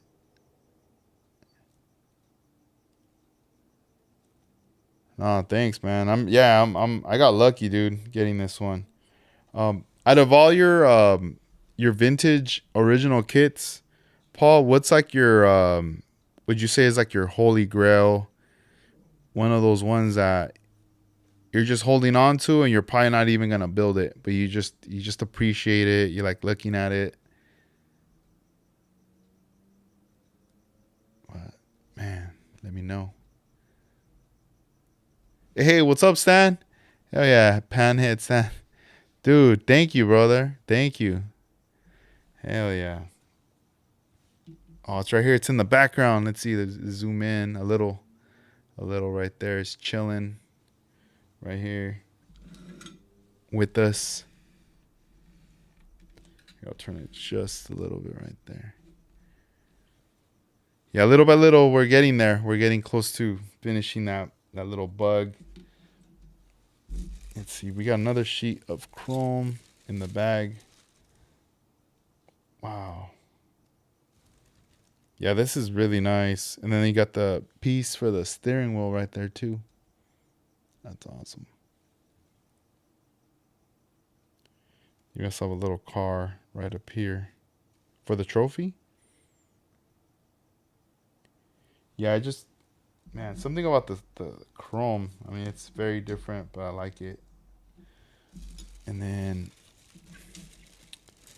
the interesting thing about this this sheet is the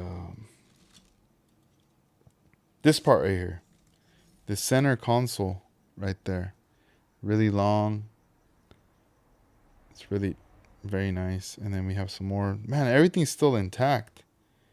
That's cool. I mean, some little areas that came off, but for the most part, everything is still there. There's the doors. Here, let's set this here. Let's see. Let me go to the chat real quick with you guys. Paul says this is tough. The original 57 and the original Pepper Shaker are two of my favorites, but also the original a la cartes, as it takes me back to when I was a teenager hunting a few down at SWAT meet back in the 90s. Very fortunate to enjoy the hobby with my pops, learn, appreciate the old original kits. Man, that's awesome. Yeah, the salt shaker, I've never seen the original. I think I've seen on your videos one of the originals. The box artwork looks dope. I remember Hobby Lobby was selling some a while back, but those were like the newer ones, like a repress. And but I never got my hands on that one. But man, it looked cool. And when I saw you had the original, I was like, whoa, wait a minute. This was like back then when I saw it, I was like, damn, I didn't know they had an original one. Here's the skirts. So those AMT 36 Fords, all those are part of the trophy series, right? Because I've noticed on a lot of the like 31s or like a 32, like the Deuce, it says trophy series on there. And then let's see here. Let's break out the last piece. The last piece is going to contain the engine and bench seat. There's engine.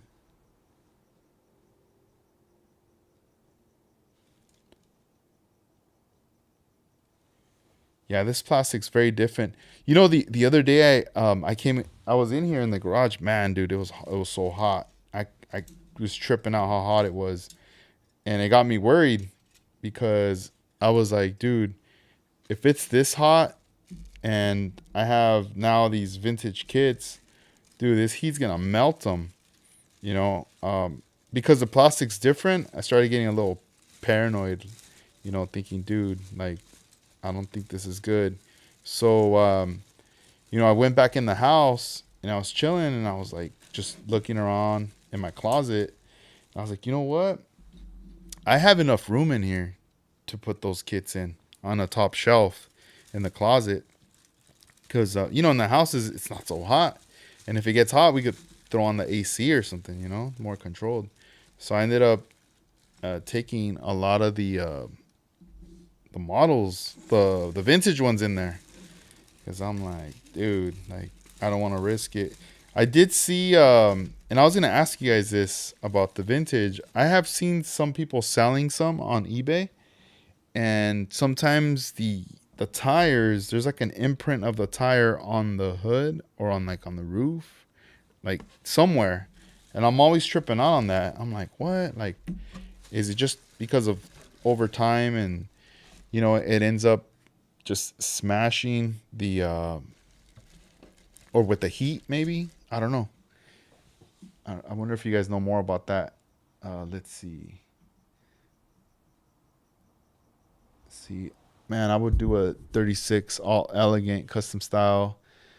And then Paul says, I'm not sure on the original.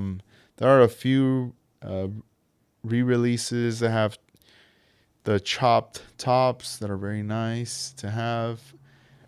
You'll have to find you an original 56 Ford now. That is a sweet kit. Ooh, the 56.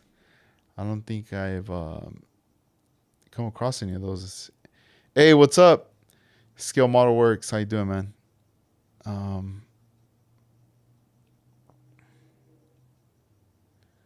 Very nice color combo on the Bug.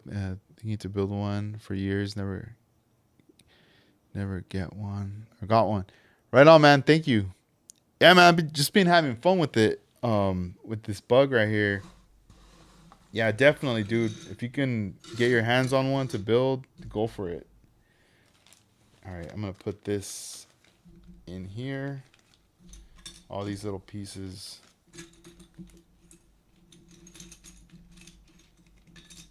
Let's see. Yeah, if the tires end up on the body or other parts between heat and storage, it can melt into the plastic. There you go, dude. I tripped out on that. Somebody was selling like a Ford truck, and he was asking, I mean, it was a lot. But I think that's probably what it goes for, and I don't. People were watching it, but I'm pretty sure people were probably waiting for the price to drop or something, because you look at the box artwork, everything looks clean, everything looks good. It states that it's complete and everything, but then, the photograph, you're already in the hood. There's like a huge like indentation with the tire. And I was like, oh man, that's crazy. Like that's definitely gonna affect the sell of that model.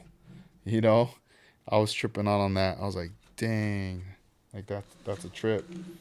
All right, so let's put let's see here.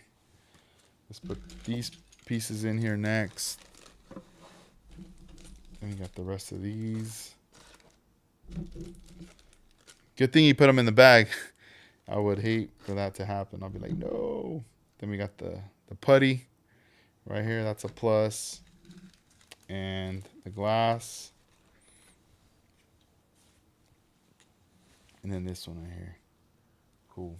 Oh, you know what? I forgot to put the model in here.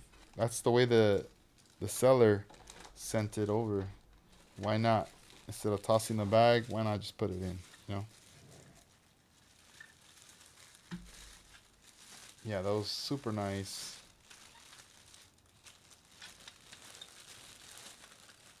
Now I'm gonna have to peep to see if he has anything else. You never know, he might have something else on there. Cause man, he took care of this for sure.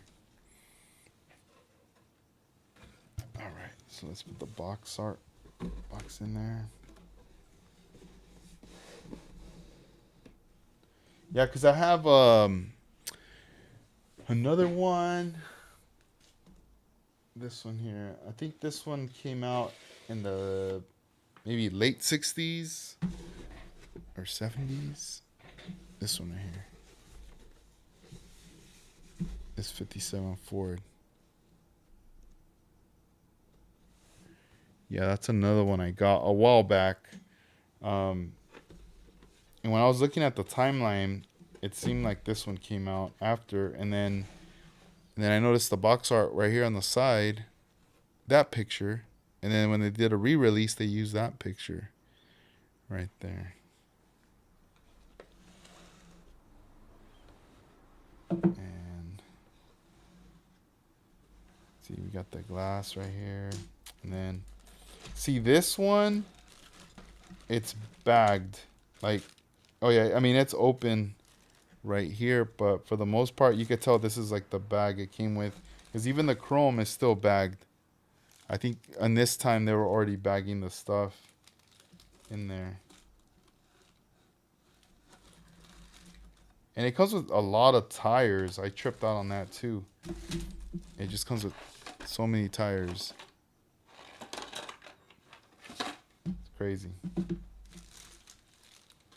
I'm assuming because of all the options that it gives. But yeah, that's another one. Yeah, I need to look out for the 56 now. Now that you pointed that out, like an original 56. Oh, trying to put this back. There we go. Goes on right there. Here, let me check the chat. Let's see. What's the best buck kit? We have many options: Tamiya, Revell, AMT, Hasegawa. You know, I went with the Tamiya for mine. And let's see here. Yeah, one of my friends, Paint Maverick, he's rocking this one, and he's also rocking a Hasegawa one. I don't know. I mean, to me, I mean, obviously, you know, you see the bugs; they kind of look the same. But the companies are gonna be, you know, everything's gonna be different.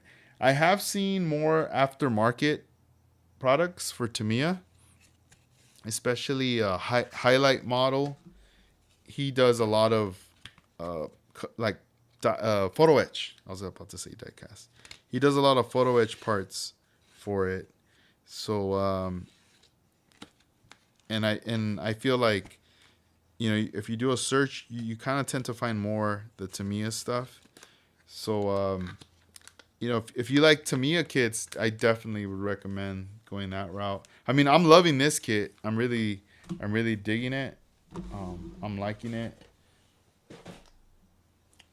Let's see. And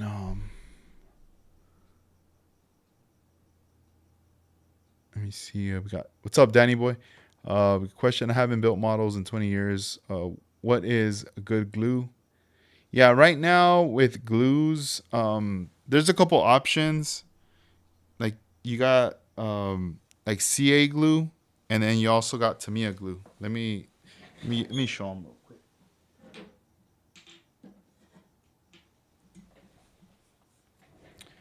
Yeah, so these are a couple of the glues that are pretty cool. So this is more of a liquid glue. Right here, it's really thin, and when you open it, it has this tiny little brush in there at the tip, and you know you could get two parts, put them together, and you could put a little bit of, you know, just glue on there, and you could even, you know, just hold them or press them a little bit, and they're gonna pretty much like bond, uh, somewhat, maybe even melt together, right? You could always sand off the little compression or mold line after. This comes in handy for tight little areas where you don't want too much glue. And then this here, this is just CA glue, and this stuff, you know, it's thicker. It's thicker than this, and you know, when you apply it, I always recommend people to apply it either like on a little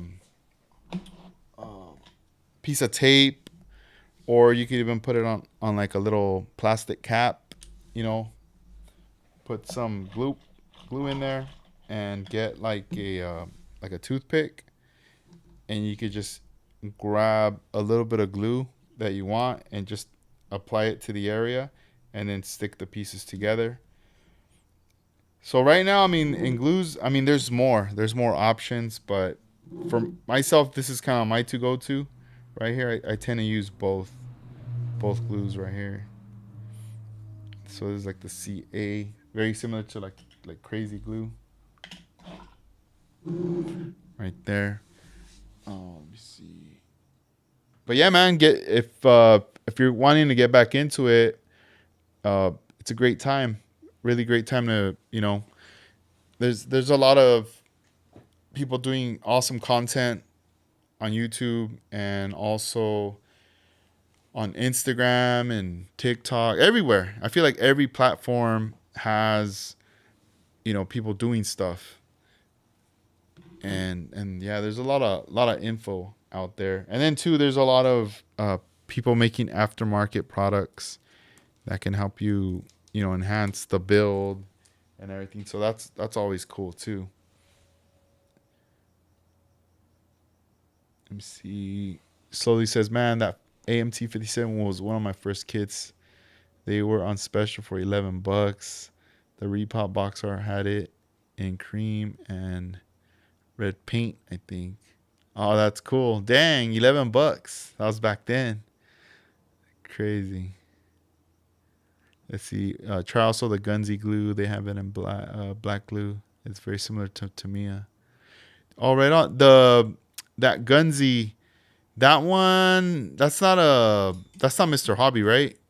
The Gunzy. Who makes that? I'm trying to think right now because I have heard that name. It's just not ringing a bell right now. Like which company creates that? Let's see here. Trying to check my phone real quick. Damn, did I finish that coffee? Oh yeah, I did. Dang. Oh, Mr. Hobby. Okay. Cool, cool. Yeah, there's just so many options now. It's a trip with all the glues, different hobby knives, and everything. There's definitely a lot of different stuff out there. Get these out of the way right here. Let's see. Yeah, I wonder if I'm getting this model because I ordered this model last week and it said it'll be there Saturday. And I'm like, oh, dang, what time though? Because I might not even be here. Nah, I hope not. I hope it comes like on Monday better. I'll wait another day.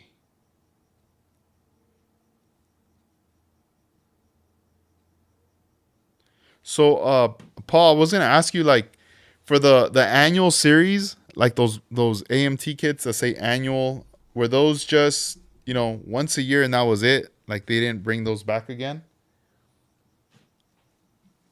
I always wanted to know that because I noticed on some it says annual, but I'm just not sure, on that if if they were just like, all right, every year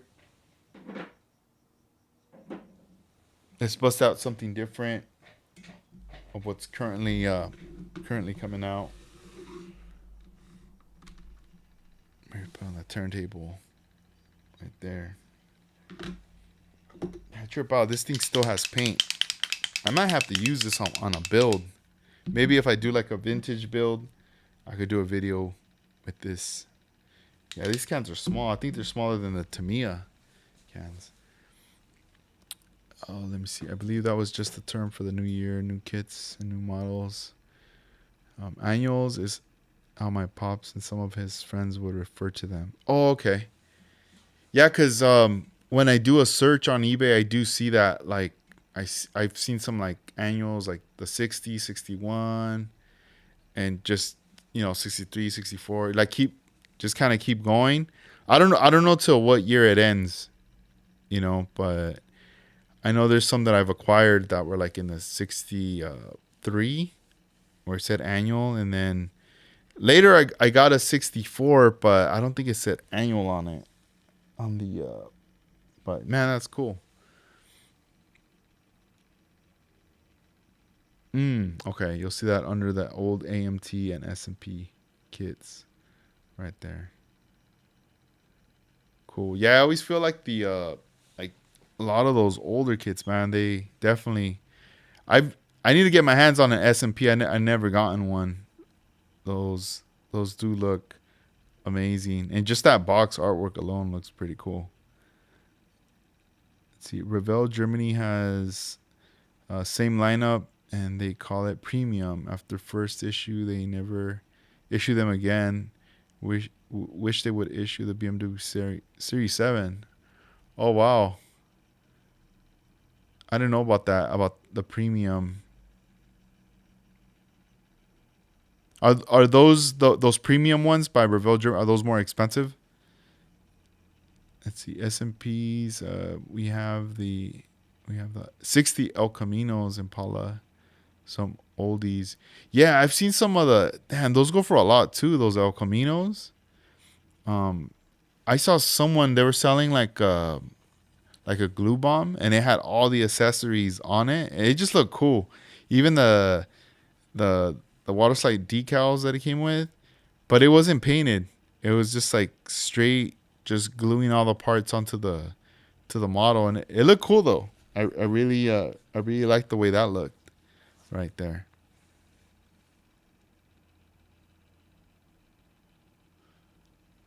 Yeah, I'm kind of on a hunt for the Impalas right now. Like, I've already gotten the 62s. I have a 63 hardtop, and I just recently bought a convertible. I'm waiting for that to show up, and the a 64. I have one, but it's not complete. It's that convertible that has the with the headlights, workable headlights, but it's not complete. Like that one, I kind of just bought it, um, just kind of the way it was. Oh, that's cool. Yeah, that was another thing. I was very surprised about the Corvettes. I noticed there's a lot of Corvettes. I was never big on them or anything, but the more I'm seeing these vintage ones, I'm starting to get into them. And even when I was at the Grand National Roadster show, they had some Corvettes that were customized, and they had, some high performance stuff, and even those look dope. I was like, oh dang, like I don't know why. I never really paid attention to them, but those look so cool right there. Yeah, but the Corvettes, man, that's awesome. Let me see.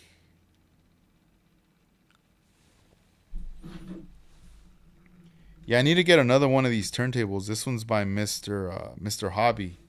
I need to I need to grab another one so I can start to use it. Here, let me. I was just trying to see something right here. Bam. Let's see. It's getting late, guys. I think I'm gonna have to bounce. It's already gonna be 12:30 on my end. I don't know for everyone else, or even for you, Casey. I don't know how late, or man, it's probably daytime for you where you're at. But yeah, tomorrow's gonna be busy. We're gonna do some family stuff, and then I'll be back. I'll see. I'll see what else I'll get into. But yeah, I think it's time, guys. I think we should all bounce. Thank you, Paul. It was cool chilling. I'll have to pick your brain on some stuff too later with all the terminology on some of these box artworks and everything. But damn, 6:30. That's cool. Hell yeah. But all right, guys, I'm gonna take off. Everyone have a good night, and I hope to see you guys and speak to you guys soon again. All right. Peace out, everybody. Have a good night. Enjoy the weekend.